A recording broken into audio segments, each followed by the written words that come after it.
आज की हमारी क्राइम स्टोरी महाराष्ट्र के माथेरन से है, जो कि एक अहम टूरिस्ट डेस्टिनेशन है। बारिश और विंटर के सीजन में यहां पर लाखों लोग पिकनिक एंजॉय करने आते हैं। वैसे ही एक कपल वहां पर सुबह पहुंच जाता है। वो दिन भर सब स्पॉट्स पर घूमते हैं, अच्छे अच्छे फोटोज खिंचवाते हैं, खाना खाते हैं और रात को 11 बजे एक होटल में चेक इन करते हैं और रात को 12 बजे तक सो जाते हैं। सुबह जब वेटर ब्रेकफास्ट का ऑर्डर पूछने जाता है तब उसे अंदर से कोई रिस्पॉन्स नहीं आता है। कुछ देर तक ट्राई करने के बाद वो ये बात होटल मैनेजर को बताता है। फिर मैनेजर उसे कहता है कि वो लोग रात को लेट नाइट आए हैं, थक के सो रहे होंगे, उन्हें अभी डिस्टर्ब मत करो। वो जैसे ही फ्रेश होंगे तो खुद आ जाएंगे। देखते देखते 12 बज जाते हैं, लेकिन उस रूम में से कोई भी बाहर नहीं आता है। अभी मैनेजर को कुछ अजीब लगता है और वो उस वेटर के साथ जाकर रूम का ताला मास्टर की से खोलता है। अंदर कोई भी नहीं होता है, ना ही वो कपल और ना ही उनका सब सामान। मैनेजर को खून के कुछ निशान बेड के पास दिखाई देते हैं तो वो नीचे अच्छे देखता है। वो नजारा देखकर उसके पैरों के नीचे से जमीन खिसक जाती है, क्योंकि उसे वहां दिखती है एक औरत की डेड बॉडी, वो भी without cloth on her body. हैरान करने वाली ये बात यही थी कि उसका सिर भी नहीं था। पहचानना काफी मुश्किल था कि आखिर वो डेड बॉडी थी किसकी। मुंबई के नजदीकी हिल स्टेशन माथेरन में एक भयानक वारदात हुई है। एक लॉज के कमरे से सुबह सुबह एक लड़की की सिर कटी लाश मिलती है। लाश भी ऐसी जिस पर कपड़े का एक अदद टुकड़ा लग रही है। मैनेजर तुरंत ही पुलिस को कॉल करता है और पुलिस वहां पर पहुंच जाती है। उस वक्त दो अहम सवाल थे। पहला, वो दो लोग कहां चले गए और ये डेड बॉडी उस औरत की थी या किसी और की। अभी विस्तार से देखते हैं कि आखिर पुलिस इन्वेस्टिगेशन में आखिर क्या मिला। पुलिस ने जब डेड बॉडी को अच्छे से देखा तो उस महिला के हाथ पर एक टैटू बना था, जिसे चाकू से पूरी तरह से मिटाया गया था। उसका सिर भी गायब था, तो उससे पुलिस को पता चल चुका था कि आरोपी उसकी आइडेंटिटी छुपाना चाहता था। पुलिस जब रिसेप्शन स्टाफ से बात करती है तो उन्हें पता होता है कि उन्होंने without identity card room booking की थी। ये बात काफी गलत और शॉकिंग थी। हालांकि रजिस्टर में उनका नाम रुबीना खान और अमजद खान लिखवाया गया था।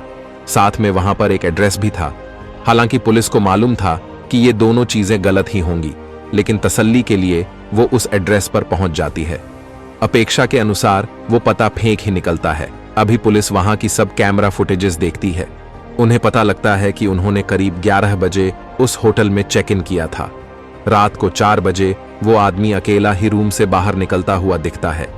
उसके पीठ पर एक बैग और हाथ में एक पॉलीथीन की थैली। उड़ के सब कैमरा चेक करने के बाद पता चलता है कि वो आदमी बैग्स लेकर हिल एरिया में गया था। पुलिस वहां जाकर देखती है तो उन्हें उस पॉलीथीन बैग में औरत का सिर मिल जाता है, लेकिन अभी सारे सवालों के जवाब मिलना बाकी था। पुलिस को वहां पर एक हैंडबैग भी मिलता है, जिसमें एक हॉस्पिटल का विजिटिंग कार्ड होता है। वो कहते हैं ना कि कातिल कितना भी शातिर क्यों ना हो, कोई ना कोई सबूत मिल ही जाता है। पुलिस तुरंत उस हॉस्पिटल में जाकर उस औरत के सिर का फोटो दिखाती है। पुलिस जब उस हॉस्पिटल का रजिस्टर चेक करती है तो उन्हें पता चलता है कि इस औरत का असली नाम पूनम था। कुछ दिन पहले वह अपने पति के साथ उस अस्पताल में आई थी।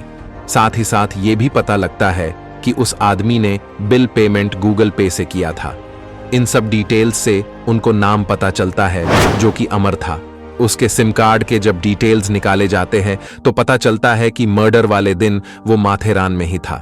तो पुलिस को ये चीज कंफर्म होती है कि वो हत्या उसके पति ने ही की है। माथेरान स्टेशन में एक मर्डर का गुना दाखिल किया है। शनिवार की रात और रविवार की सुबह एक माथेरान में कॉटेज में एक महिला और उनके साथ एक युवक वहाँ पे रहने के लिए आए थे। रविवार की सुबह वो जो युवक आया था उसने वो महिला का गला चीरकर हत्या की है। वो सर धड़ से अलग किया था। धड़ उसने जो बेड था उसके नीचे छुपाया था और सर जो है सुबह वहाँ प्लास्टिक में उसको रैप करके सुबह अर्ली मॉर्निंग वहाँ से निकल गया और खाली में वो सर फेंक दिया था। उसका पता निकालकर पुलिस उसके घर पर पहुंच जाती है। इस पूरे वारदात के दौरान अपना मोबाइल फोन भी आरोपी ने स्विच ऑफ ही रखा था और यही सारी वजह थी जिसकी वजह से पुलिस को कोई भी सबूत आरोपी के खिलाफ नहीं मिल रहा था। अमर एक वेल एजुकेटेड बंदा था जो कि पेशे से एक सॉफ्टवेयर इंजीनियर था। उसे जब उसकी पत्नी के बारे में पूछा जाता है तो वो घबरा जाता है। पुलिस को बताता है कि उसकी पत्नी 2 दिन से गायब है। पुलिस उससे पूछती है कि फिर तुमने कंप्लेंट क्यों नहीं की? उसके जवाब कुछ अटपटे से लगते हैं। यहीं पर पुलिस को ज्यादा डाउट्स आता है और उसे पुलिस स्टेशन ले जाकर ज्यादा सख्ती से पूछताछ की जाती है। उसका बयान सुनने के बाद पुलिस भी हैरान हो जाती है। अमर कहता है कि वो दोनों सॉफ्टवेयर इंजीनियर्स थे, उन दोनों के बीच में काफी प्यार था। अमर एक दिन मजाक में अपनी पत्नी पूनम से उसके पास्ट लाइफ के बारे में पूछता है। पूनम भी उसे बताती है कि शादी से पहले उसका एक बॉयफ्रेंड था और वो उससे बहुत प्यार करती थी, लेकिन की कारण से उनकी शादी नहीं हो पाई। उनके बीच में फिजिकल रिलेशन भी बन चुका था। वो कहती है कि अब वो उसे भूल चुकी हो और अमर के साथ खुश है, लेकिन ये बात अमर के दिल को काफी चुभती रहती है। उसे लगता रहता है कि पूनम उसके साथ धोखा किया है। वो उसे मरने का प्लान बना देता है। उस रात वो उसका गला दबाकर उसे मार देता है। पहचान ना हो पाए इसलिए उसका सिर काट देता है। किसी रिलेशन में जब ट्रस्ट इश्यू आता है तो इस तरह के गुनाह होते हैं। अभी मिलते हैं अगली क्राइम स्टोरी में।